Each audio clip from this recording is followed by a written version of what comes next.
Exodus chapter 2. And there went a man of the house of Levi, and took to wife a daughter of Levi. And the woman conceived and bare a son. And when she saw him that he was a goodly child, she hid him 3 months. And when she could not longer hide him, she took for him an ark of bulrushes, and daubed it with slime and with pitch, and put the child therein. And she laid it in the flags by the river's brink. And his sisters stood afar off to wit what would be done to him. And the daughter of Pharaoh came down to wash herself at the river, and her maidens walked along by the river's side. And when she saw the ark among the flags, she sent her maid to fetch it. And when she had opened it, she saw the child, and behold, the babe wept. And she had compassion on him, and said, This is one of the Hebrews' children.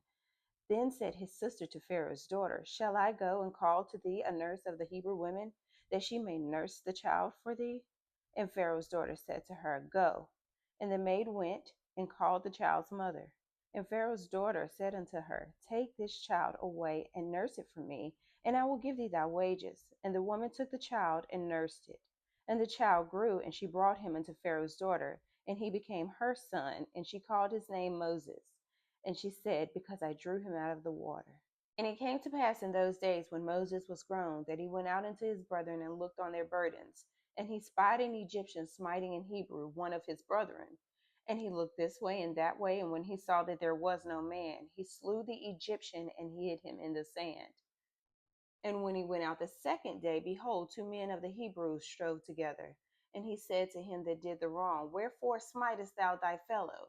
And he said, Who made thee a prince and a judge over us? Intendest thou to kill me as thou killedst the Egyptian? And Moses feared and said, Surely this thing is known. Now when Pharaoh heard this thing, he sought to slay Moses. But Moses fled from the face of Pharaoh and dwelt in the land of Midian, and he sat down by a well. Now the priest of Midian had 7 daughters, and they came and drew water and filled the troughs to water their father's flock.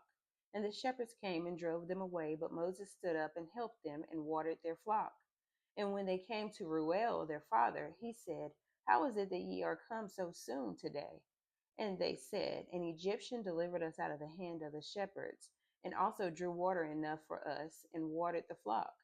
And he said unto his daughters, And where is he? Why is it that ye have left the man? Call him, that he may eat bread. And Moses was content to dwell with the man, and he gave Moses Zipporah his daughter. And she bare him a son, and he called his name Gershom, for he said, I have been a stranger in a strange land. And it came to pass in process of time that the king of Egypt died, and the children of Israel sighed by reason of the bondage, and they cried, and their cry came up unto God by reason of the bondage. And God heard their groaning, and God remembered his covenant with Abraham, with Isaac, and with Jacob. And God looked upon the children of Israel, and God had respect unto them.